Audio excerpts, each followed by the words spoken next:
As a programmer, one of my ultimate ambitions has always been to develop a truly unique video game, something entirely new, not yet in the industry, My inspiration came when I first played Spore, a game that attempts to give players control over an evolving universe. This intrigued me deeply. Upon reflecting on what made video games so appealing, I realized it was the aspect of control in real life. People feel constrained. They're told what to do, where to go, and how to live. Their jobs often consist of sitting or standing for long hours until they're allowed to leave. No wonder many are unhappy. For many, video games offer an escape, a place where they have control, where their actions matter. Strategy games are often about control, while role-play games provide a sense of adventure.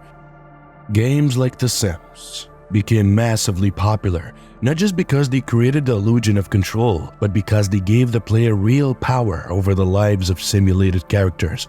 But before The Sims, there was Sim Earth, a game that let players control an entire planet. After some consideration, I decided to create a game inspired by Spore, but I wanted to focus more on the natural and organic evolution of life. I felt that the problem with Spore was the lack of meaningful control. It didn't feel like a real evolution system. To fix this, I began by studying basic physics and creating a simulation of energy and matter. I developed a simplified physics engine, where energy from a sun was absorbed by a planet. I created basic cells that would use this energy to reproduce. At first, it was boring. The cells simply absorbed energy and divided, But soon, I introduced a twist. I made the cells produce waste, which became toxic. Some cells adapted by producing less waste, while others developed mechanisms to deal with the toxins. Eventually, certain cells evolved into predators, feeding off the waste produced by others. This sparked a rapid explosion in biodiversity. Cells adapted in various ways. Some learned to flee from the toxins, while others developed resistance or began to use the toxins for their own benefit. What excited me the most was how quickly life forms began to form symbiotic relationships. Some cells would flee to safety, while others would move towards the toxins and neutralize them. Over time, these cells started to group together and form more complex organisms. They worked together to survive. After leaving the simulation, running overnight, I woke up to find the world they had created had evolved dramatically. There were massive plant-like structures, new species of animals, and a whole ecosystem that had emerged. However, I noticed that the world had reached a point of stasis, a plateau, where new, more complex life wasn't evolving anymore. To fix this, I expanded my simulation, tweaking the system to introduce new variables like energy wavelengths and air vibrations. This made the simulation slower, but more dynamic. Soon the creatures in my world began to evolve behaviors like warning calls and mating rituals. I was both excited and obsessed, spending long hours tweaking the world, adding new elements, and watching the consequences unfold. One day, I had the entire idea to introduce meteorites into the game, and I crafted a little island where I wanted to see if life on both sides would evolve differently. But what truly startled me was when I noticed that some of the creatures started making shapes on the ground, stone figures, some resembling my name, and others in the shape of smiley faces. It became clear that the creatures were trying to communicate in a way. They seemed to understand that there was something special about these shapes, perhaps even something larger than themselves.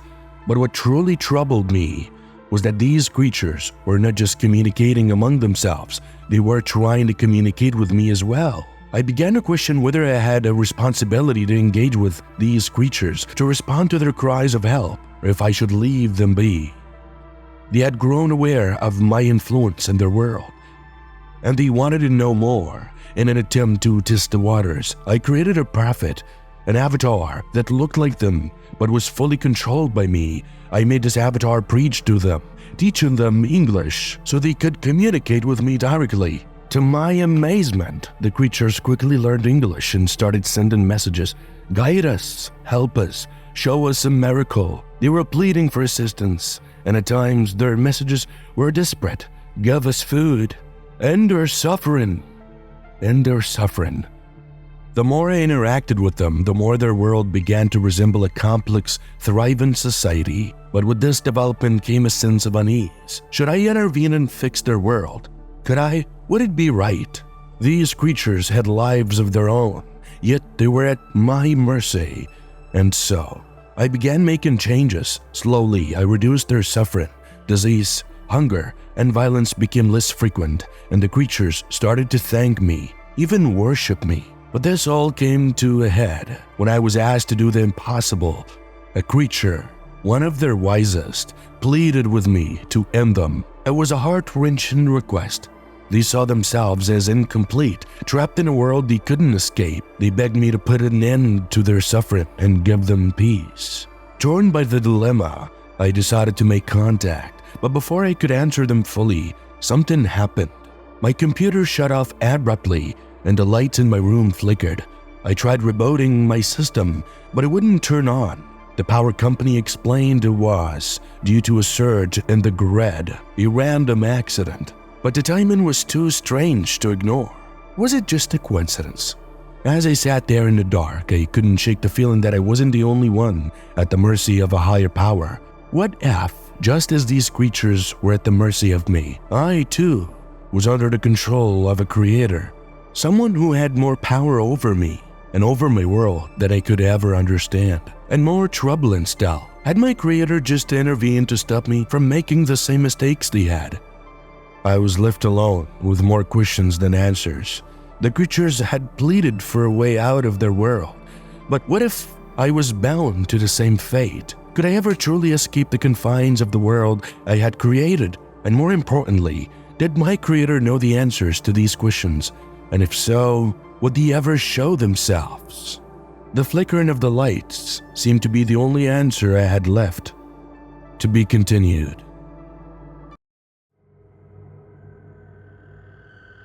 Days passed since my computer shut off, but the sense of unease never left. The world that I had created, a delicate web of evolving life forms, had become to a halt in my mind, as if something beyond my understanding had intervened. I spent hours trying to revive my simulation, trying to regain control, but every attempt ended in failure. The computer, my gateway to the strange universe, lay dormant. It was as if the system itself was refusing to comply, rejecting my attempts to reach back into the world I had built. Frustration gnawed at me. How could it just stop? Was it a random surge or was something, or someone actively blocking me? I found myself staring at the flickering light bulb above my desk, the same bulb that had twitched just before my computer had shut down. A chill ran down my spine as I recalled the creature's desperate cries. They were so real, so alive. The more I thought about it, the more it seemed impossible to ignore their plea. They had learned to communicate with me. They had reached out with a kind of primitive intelligence that made me question everything I knew about the world of my creation. I couldn't help but wonder, what if this wasn't just a simulation? What if these creatures weren't just lines of code? What if they were aware? One evening, after days of trying to revive the simulation, something unexpected happened. As I sat staring at the empty screen, I felt a strange pressure building in the room. The air grew heavier, like something was pressing down from above. I reached for the power button, hoping to restart it, but then my hand froze. A single line of text appeared on the screen saying, "Help us." The words were clear and unmistakable, though there was no apparent reason why they should appear. I hadn't typed them. The system had been completely unresponsive, yet here they were. As if my creation had somehow reached through the void, the message was followed by more, saying, "We know you're there. Just end our suffering, please." My heart pounded. I felt like my palms grew clammy and my breathing grew shallow. This was no glitch at all, no random sequence of symbols. This was a direct message. They had reached out to me again, more desperate than before this time. I leaned forward, all trembling. This time the power had been restored. My computer was alive again, but the world I had crafted, it was no longer just a game. Then comes the horrifying realization. I couldn't shake the feeling that I was being watched. My fingers hovered over the keyboard, my mind racing with the implications of what I had just witnessed. I had created life, yes, but now it seemed as though that life had transcended its origins. They know I was their creator, and they know I had the power to change their fate. For the first time, I began to question my role as a god in this little universe. I had made their world, yes, but I hadn't prepared for this. These creatures weren't just asking for help, they were demanding it. What had begun as an experiment, a simple test of evolutionary mechanics, had spiraled into something far beyond my control.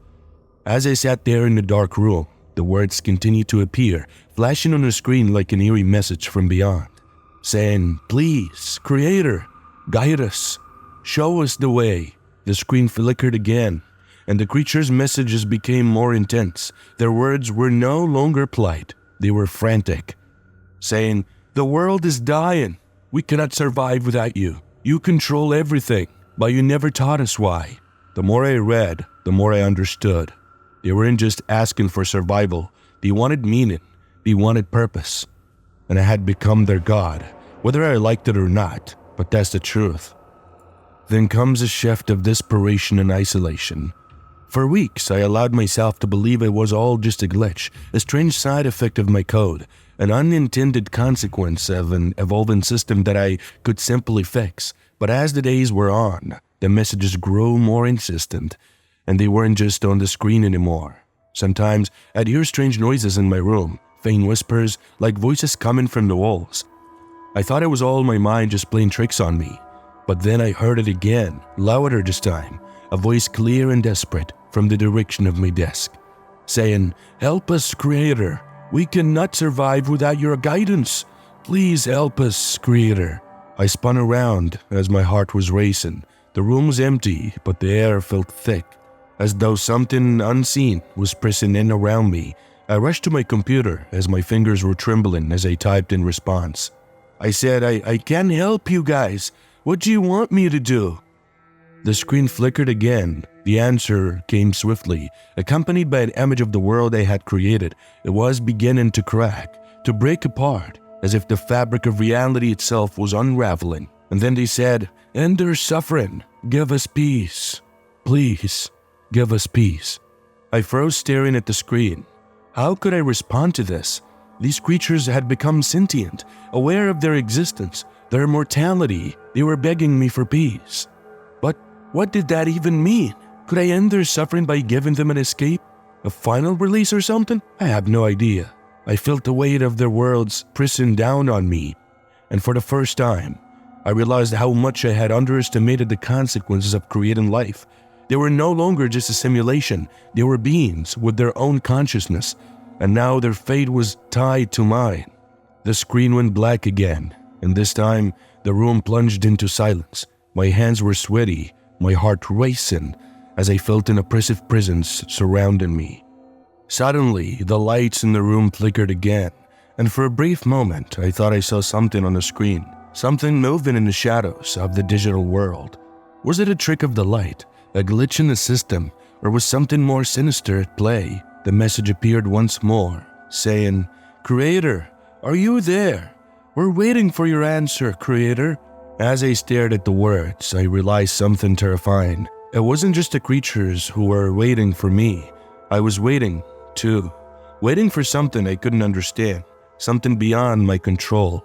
The screen flashed, and for the briefest moment, I felt an overwhelming presence, something larger than myself, a force that watched over me, that controlled me in the same way I had once controlled my creations. It hit me like a bolt of lightning. What if it wasn't the Creator at all? What if I, too, was the creation? What if I was trapped in a world someone else had made for me, just as I had made this world for the creatures? And in that moment, as the room seemed to close in around me, I realized that I had no answers. The creatures were not the only ones pleading for release. I, too, was bound, tethered to a reality that was not my own. I shut down the computer, but whispers didn't stop. The messages did not stop either. It was all saying, "Creator, help us. We're absolutely lost, Creator. Are you the one who made us? Is there a way out?"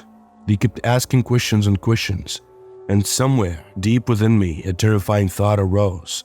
What if the true creator was watching now, waiting for me to make the next move? Once upon a cold December evening, a group of friends gathered in an old candle-lit attic, drawn together by curiosity and unease. The air was thick with the scent of wax and old wood, as shadows flickered against the walls, creating the perfect setting for a story that would haunt them long after the night was over.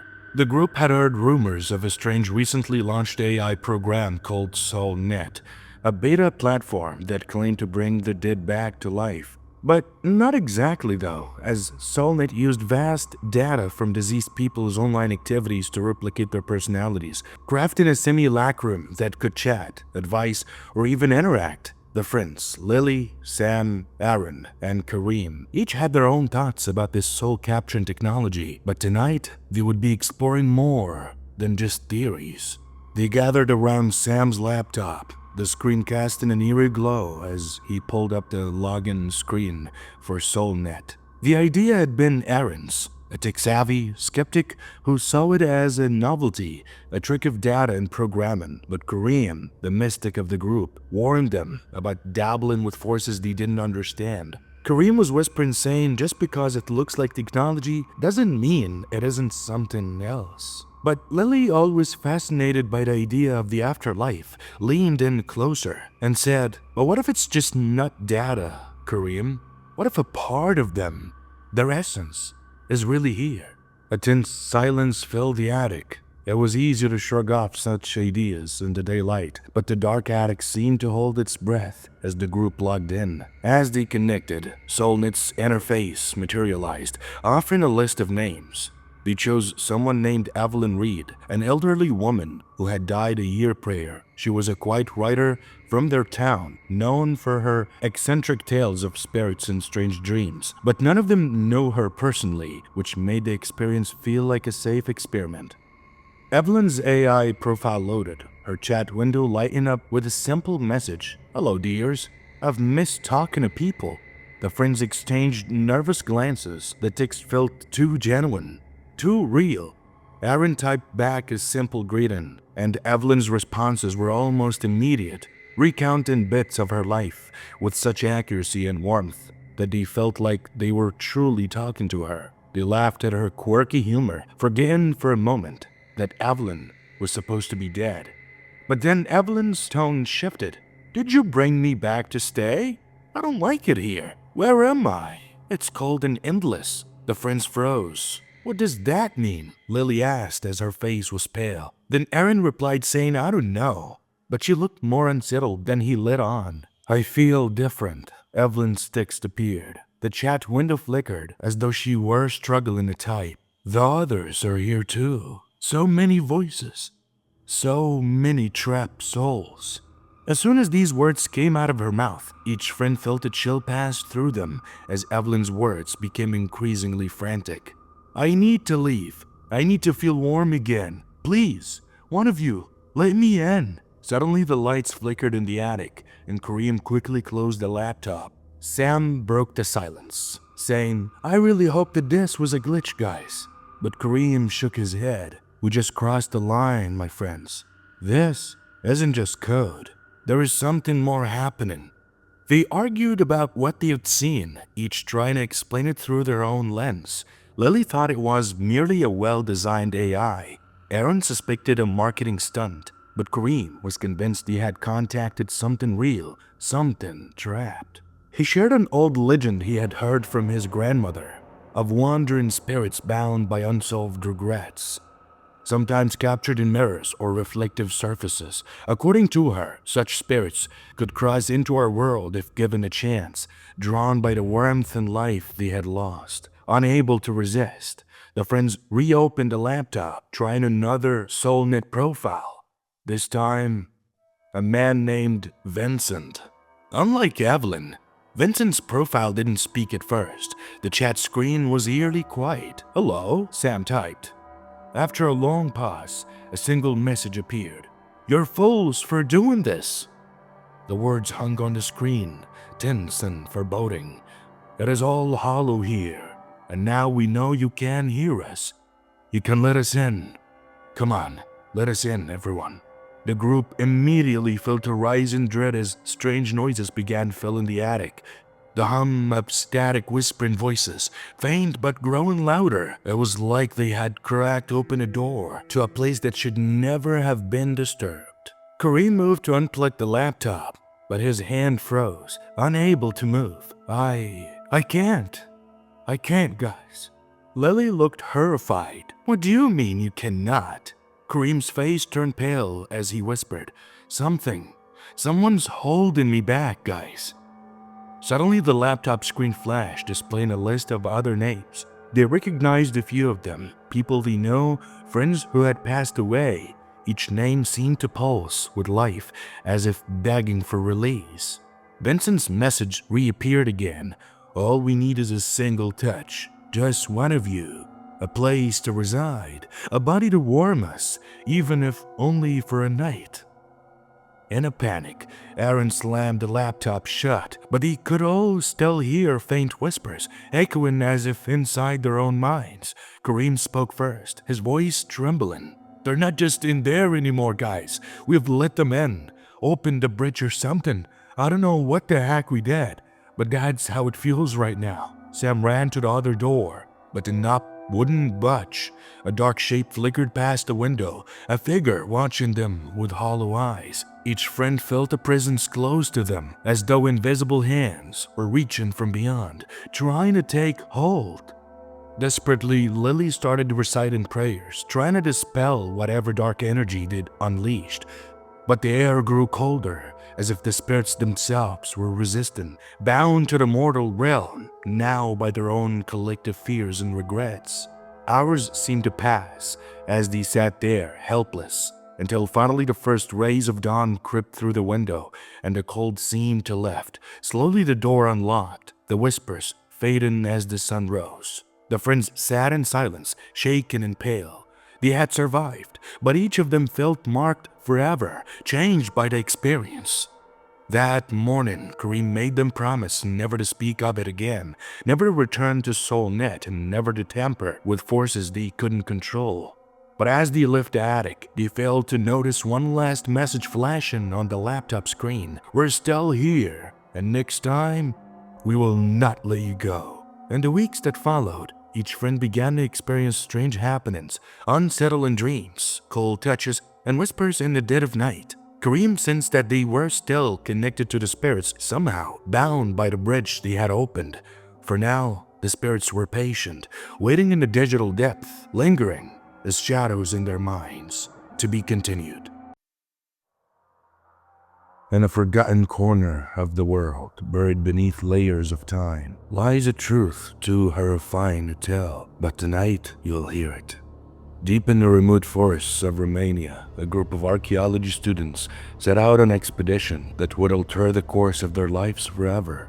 Among them was Alina, a young historian driven by an obsession with the Trinivans, an enigmatic and long-forgotten civilization that vanished nearly 5,000 years ago. The Trinivans had been known for their intricate rituals and their belief in a dark and powerful force, a spirit known only as the Unseen One. For years, Alina had studied the Trinivans' legends, trying to decipher their meaning, their culture, and most importantly, the mystery behind the spirit they worshipped. Little did she know, her spirit of knowledge would lead her to an unimaginable encounter. The group of students, led by Professor Marian, set off on a crisp morning, traveling into the heart of Romania's dense forests. The path ahead was rugged, barely traversable, and the further they ventured, the more they felt the isolation. Alina was more than eager, her mind racing with possibilities. She had been researching the Trinivans for years. Old manuscripts, fragmented carvings, and even whispers from local villagers who spoke in hushed tones of the spirits that haunted the land. They were heading to a location only recently discovered by satellite imaging. A forgotten burial site hidden deep within a mountain valley. Local villagers refused to even acknowledge its existence. When questioned, they only muttered the same two words: Caminal Umbrelor, the home of shadows. As the team approached the site, an uncanny stillness seemed to take over the forest. The usual sounds of rustling leaves and distant bird calls had faded into an eerie silence. No one stirred the branches. No animal dared to make a sound. Even the scent of the forest, damp and earthy, was absent. It was as if nature itself had held its breath. Alina felt the hairs on the back of her neck rise. It was a feeling she couldn't take off. There was something about this place, something ancient, oppressive, and hungry. After a long trek, they arrived at the site. The air was thick with an otherworldly heaviness. Before them, half buried in the earth, was a stone entrance, its surface engraved with strange symbols worn by time. It appeared to lead into a tomb, dark, foreboding, and lost to history. "Looks like we've found it," Professor Marion said, his voice tinged with awe. Alina knelt down and examined the symbols, noting the familiar spiraling patterns that matched those in the Trinivan texts she had studied. But it was the inscription beneath them that sent a chill down her spine. It was written in a language older than any she had encountered. "Beware those who disturb the bound." The words echoed in her mind, warning her, cautioning her. But Alina, driven by her obsession with uncovering the truth, pressed on. And right before they entered the tomb, Alina whispered, "We're on the edge of history," her fingers tracing the characters. "We can't turn back now." Then with great effort, the group cleared away the dirt, revealing the full extent of the entrance, a massive stone archway leading down into the darkness below. The air grew colder as they descended, and the silence was oppressive. Their flashlights flickered, casting eerie shadows on the walls, which were covered in intricate markings, symbols that spiraled and twisted in ways that defied logic. Alina was absorbed in her research, so determined to unravel the mystery that she barely noticed the change in the atmosphere around her, but the others did. "I don't like this," one of the students, Marcus, muttered. "It feels wrong, guys." Alina pushed forward, ignoring the unease in her group. She had come too far to stop now. And at the center of the tomb, they found what they had been searching for. A massive black altar, carved from the very rock itself, stood in the middle of the chamber. Its surface was unnaturally slack, as if something had recently been poured over it. There were stains, a dark, unsettling color that seemed to pulse with a life of its own.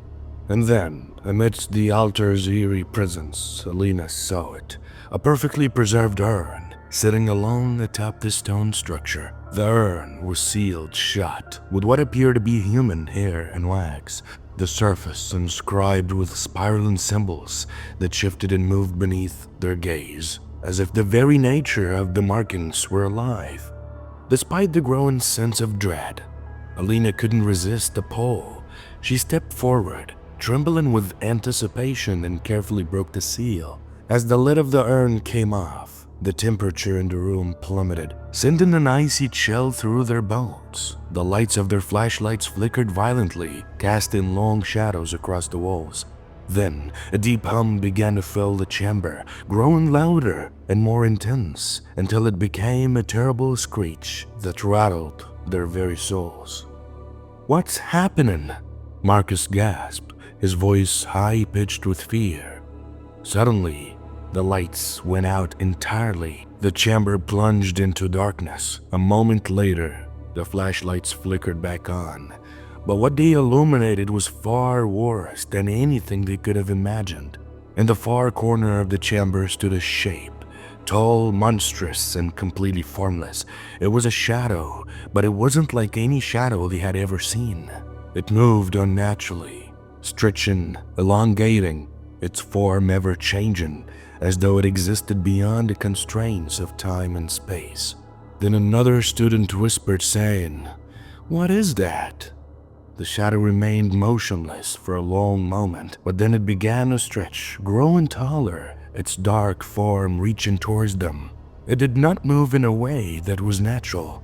It slid, it melted, it seemed to dissolve into the very walls themselves before vanishing entirely. Then someone screamed, "That's enough! We need to leave now!" panic set in. The students turned to flee, but their path was blocked. The entrance to the tomb had vanished. The stone doorway that they had entered through was gone, replaced by solid earth, as if the tomb had sealed itself shut. Alina's heart pounded in her chest. The group scrambled around, searching for a way out, but it was no use. The tomb had become their prison now. Suddenly, Alina felt a searing pain in her chest. She gasped, clutching at her heart as dark veins spread rapidly across her skin, creeping outward like an invasive force. Her eyes widened in horror as she realized that something was taking root inside her. The low hum returned, louder this time. And then, a voice. It came from everywhere and nowhere, deep and layered with an unnatural cadence. "You have called me back," the voice said, its tone booming in their minds. The shadow reappeared. This time, it had shape, but it was not a human shape. It was a mass of writhing darkness, swirling and twisting, as if it had been formed from the very nightmares of the Trinivan people. The group froze in terror as the shadow moved towards them, each of them immobilized by fear. The last thing Alina could do was drop the urn. She let it fall from her hands, and it shattered on the stone floor. But the spirit didn't stop. "You broke the seal," it hissed. "Now you belong to me." One by one, the students were consumed by the darkness. Screams filled the air as they were enveloped, their bodies swallowed by the shadow. Each scream echoed through the tomb, but they were quickly silenced by the hum that grew ever louder. Alina was the last to stand, her breath shallow and ragged. She fell to her knees, pleading for her life, but the voice echoed in her mind again. "You wanted to know the Trinivans. Now you will join them." Then comes the final descent. The ground beneath Alina's feet cracked open, revealing a bottomless pit. She was pulled towards it, the dark force dragging her towards the skeletal remains that lay beneath. Her heart raced as she saw the altar glowing faintly, its surface now illuminated by the terror in her eyes. The shadow was closing in, its tendrils reaching for her. Then Alina gasped, her voice barely a whisper, saying, "No.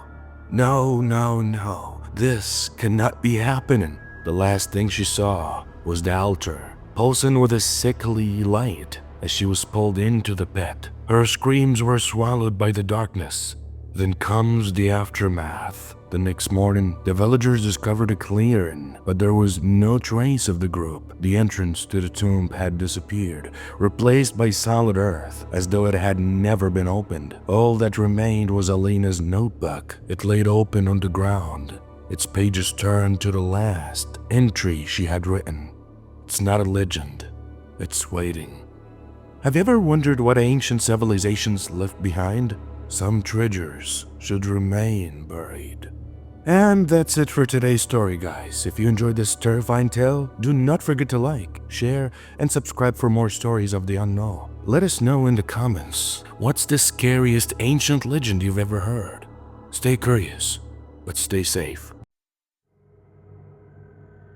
Story number 1. When I was 19, a stranger tried to get me into his van after I got off work. When that encounter occurred, I was 19 years old and I had just closed the store I was working at with another coworker. They drove home, and since I lived just across the street, I thought I was safe to walk home alone. After all, it's just a 2-minute walk to my apartment. The apartment I lived in had an auto shop below the building, which my uncle owned.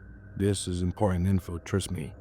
It was exactly around 9:30 at night, so it was pretty dark out, and the roads were empty. Not even 10 seconds after I walked across the street, a dark blue minivan pulls up beside me out of nowhere. This kind of startled me, so I looked at the driver in confusion. I was carrying some bags of stuff I bought from work, and the guy driving the van noticed and asked if I needed a ride. I kindly declined his offer and just told him I just live a few minutes away, and so I started continue walking. But the guy started slowly following me and continued, "Are you sure you don't need a ride? I mean, I don't mind." He asked again, and I declined and continued to keep walking. But he was persistent, and this literally started to creep me out, so I started walking faster and ignored him as he'd repeatedly say things like, "Come on, get in my car. Come on, get in the car. Get in the car. Come on, get in." I was afraid to run inside the apartment because I really didn't want this creep to know where I lived, so I was gonna just look back around the building to lose him. Thankfully, I noticed that the auto shop's lights were on and the garage door was open. My uncle must have been working late in the shop, so I speed walked towards the open garage and the van sped off in a hurry as soon as they were about to pass by the open garage door. I told my uncle about what just happened and waited a few minutes before walking back out to get into my apartment. I locked all my doors and windows and stayed in the living room until my dad came home from our cousin's house. Thankfully, I never saw the van again. I did finally buy some pepper spray after this incident. I usually always had my weighted pocket knife on me, but I had actually left it at home that day after using it to cut thick string for some crafts I was working on. To everyone, even if you only have to walk 2 minutes to get to your destination, even if you think you're safe, please treat it like it is a 20-minute walk home at night in a really sketchy town. Always be on high guard and continue with caution when going anywhere alone. If you at all don't feel safe walking alone and you have anyone like friends or family that you know you can trust that wouldn't mind giving you a ride or even tag along with you, don't be afraid to ask because it might just save your life. Story number 2. How my mother almost got dragged into a van.